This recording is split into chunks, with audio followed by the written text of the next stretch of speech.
3 people died in the woods last summer, and I'm not sure if I can tell anyone the truth about it. Part 3. A story by user isolated destination. I started scrambling to get up silently, but attempting to wake everybody up. I didn't need to make much noise, everyone had already heard the howling and was startling awake. They saw us, through the roof, I stammered. It was just looking at us. I know, the woman said. They can get up there, but they've never been able to see me before. Shit.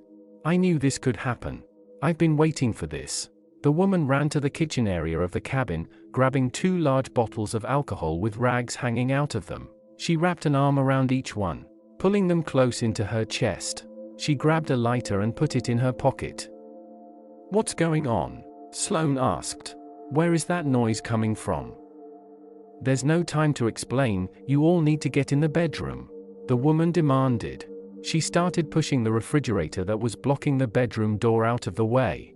The 3 of us started helping her move the fridge. The door to the bedroom opened and we rushed in.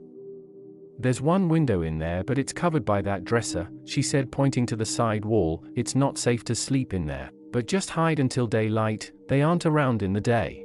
Move the dresser in front of the door after you shut it, and stay away from the window. What? I started, but it was too late to ask questions. We heard the first thump on the roof, followed instantly by a second, third, fourth, and fifth, then footsteps, slow and stealthy again just like before. Listen to me, the woman was now holding onto my shirt collar. You need to get out of here as soon as you can. Don't wait in this cabin. I thought I could, but it's not safe. They'll return again and will find you. Before I could fully take in what she was saying, she slammed the door in my face. I could hear her moving the refrigerator back in front of the door. Hiding us. Saving us. Quick! I yelled to Trinity and Sloane, we need to move the dresser in front of the door. The 3 have started pushing the dresser towards the door, revealing a small window, about 2 by 2 feet. We heard glass shattering from the skylight, followed by screeching. Not today, you stupid ugly bastards. The woman bellowed, oh, one messes with Lindsay, you fucks. Come and get me. The sound of the front door swinging open was followed by a loud thump from the living room. 2 more thumps. We could hear screaming and running. Look! Sloane yelled. She was staring out the window. I crawled over, just barely lifting my head above the sill to see outside. Lindsay was running. Fast. 2 creatures were right behind her. This was the first time I had seen them. It was still dark outside, but dawn was approaching, and in the low light I could see the animals relatively clearly. Their bodies were large, like a big dog, with long forearms that they used to run just like a chimp or gorilla. Their bodies were wiry, with patchy gray hair, and thick folds of skin along their arms, that almost looked like poorly designed wings when they stretched their arms forward. Sloane had it exactly right, monkey wolves. Suddenly the animals stopped. One squatted on its massive back legs and launched into the air. Lindsay turned around just in time to see this and stopped running. She crouched to the ground, hugging her arms around her body. We could see her reaching into her pocket, pulling something out. What is she doing? Said Trinity. Why isn't she running? Within seconds a creature had landed on her from out of nowhere. It launched Lindsay back into the sky almost the instant after it had touched down. Something was wrong though. The creature was in the air, trying to hold its grip on Lindsay while also spreading its semi-winged arms to land, but it was struggling. We could see them tussling above, like a pair of skydiver in the air fighting in a wrestling match. The creature tried to flap its arms and stabilize its body, but it couldn't. They both came crashing down to the ground, their impact followed by a massive explosion. They landed near the 2 other creatures that had been running right behind them, and the impact of the explosion flung their bodies. Flames burst and encompassed them, with only one creature able to run out, looking injured but still alive. We ducked from the window. We could still hear noises from inside the cabin. We started to hear running as the remaining 2 creatures that were inside ran out to after the explosion. They approached the injured one, almost looking concerned. Its fur was burnt and it had a limp. We watched again through the window, and realized it wasn't concern, but a look of curiosity. Within seconds they began devouring the injured animal, together as a team. They were ravenous in how they attacked it, even fighting each other at times as they tore the injured creature apart. Sloane and Trinity looked away. I tried to as well, but the creatures stopped fighting over the dead body, and looked up towards the sky. Dawn was breaking and the bright morning sun had come through. They ran for the cover of the thick, dense forest, paying little attention to the remaining bodies that they left lying in the remnants of the explosion. We were stunned. We sat in silence. "Somebody say something," Sloane pleaded. Trinity's eyes were welling with tears. "What do we do?" Trinity asked. "I don't know," I responded. "But we can't stay here." "What if they get us out there?" Sloane asked. "They might," I responded. "But there are only 2 left. I don't think they can be out in the daytime. I don't know why, but that is what Lindsay said before my voice trailed. I couldn't finish the sentence. All I know is that Lindsay said they didn't come out in the day, and we all saw it too. They took off when the sun came up. I think they are afraid of it or something." "Yeah," said Sloane. "At least that's one thing we know about them, oh yeah, and that they are ruthless cannibals that will eat each other the second one has their guard down." Trinity stood up, alert. "I have a plan," she announced. Sloane and I listened to her plan intently. It was time to go. We pushed on the door as hard as we could. Slowly the fridge moved out of the way, and we squeezed out into the main room of the cabin. No one spoke, as we made a line for the kitchen. Without words we packed. Sloane grabbed one of the blankets and tied it into the shape of a sack, draped around her shoulder. We started to fill the sack with the only remaining food, 2 granola bars, a measly bag of vegan soy jerky, a Ziploc bag of crushed Pringles and 1 unopened can of pure pineapple juice. "Can we just eat it now?" Trinity asked.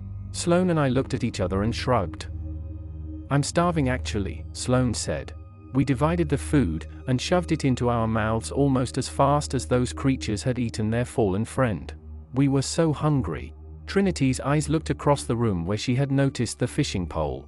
She looked at me, mouth full of granola bar. Without a word I nodded in understanding. I had work to do, but first, we needed gas.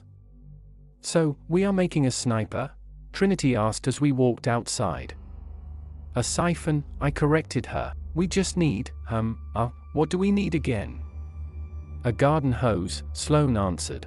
"And the empty gallon-sized container of apple juice in the kitchen." "And where did you learn how to do this again?" I asked, half amused, half confused. "YouTube is free, Max," she responded. "I like to learn new skills." Sloane and Trinity went to work. They would siphon the gas from the car parked in the driveway with no keys, and use it to fill up the Bronco, parked at the end of the long driveway. I walked back to the house. We had been awake for several hours by now, and I didn't know how long my task would take. I grabbed the fishing pole and walked to the water. I grabbed the small boat, and rowed myself out a few hundred feet. Saturday. I was pretty good at fishing, but I had no idea if there was even anything out in this lake. I had no idea if Trinity's plan would even work, or if we would even need to use it. Time passed. What time was it anyways, I thought to myself. I had no idea, maybe high noon by now. We need to move faster.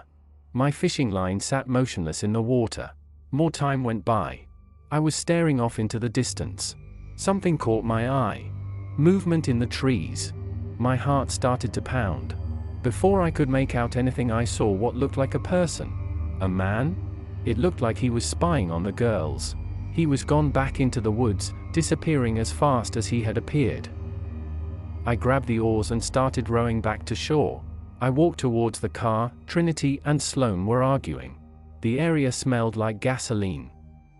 "Did you catch any fish?" Trinity asked. "Nothing," I responded. "Any luck with the gas?" "I think I did this wrong," Sloane said. A pile of gas spilled around her. The gallon container was about a third of the way full. "That's enough, we need to leave," I said. "This won't get us anywhere," Sloane protested. "Shelby's Bronco gets like 2 miles to the gallon." "It will get us to the truck," I said. "And then we can take that from there. The keys are still in it." "But we can't leave without the fish," said Trinity. "The plan won't work without it." I looked around.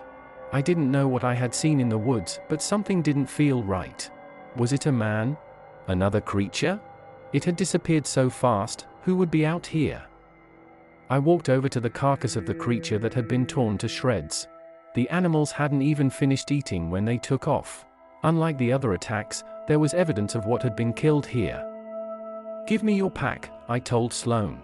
She handed me her makeshift blanket sling. I grabbed a huge piece, what must have been part of the dead creature's arm, leg maybe, and wrapped in the sling. It was heavy and covered in blood. "You," Trinity and Sloane said in unison. "Will this work for the plan?" I asked. Trinity smiled at me. "Definitely." We walked to the Bronco. Carefully, we made a 360 around the car, peering into the vehicle. "It stinks," Trinity said. "I know," I responded. "It smells like something died in here." We opened the front door and the stench overcame us. The inside was covered in blood. The pack must have killed the creature that we locked in here. Its hands still slammed in the back door. "Okay," said Sloane, "give me the gas." We filled the car with every drop. We piled into the smelly capsule, and I started the engine. "It's working!" I shouted. Trinity and Sloane screamed with delight. So far so good. We were halfway through our plan. I turned the car around and started heading back on the road. We were driving as fast as we could, but also trying to save gas. The truck should be just around the corner, I thought to myself. Where is that thing? "How long until we get to the truck?" Trinity asked. It always seemed like they could read my mind when things were going bad. I felt the pit in my stomach again. I didn't recognize any of the road, but we had to be driving in the right direction. There was just one road. I started to get a little frantic. Our silence was broken by a ding of the low gas light coming on again. I groaned. Then up ahead, around a corner, I saw it. The truck. "It's there!" I screamed. The girls cheered. I slammed on the brakes. Just behind the truck, standing in the middle of the road blocking me from being able to pass, was a tall, blond man, with clear blue eyes. He wore dirty overalls, with the strap hanging off on one side, large black rain boots, and a wide-brimmed woven hat that was tearing from wear at the edges. We froze in silence. He looked directly at us. He had a large black cane in his hand, like a walking stick, but with some kind of electronic-looking prong and antennae at the top.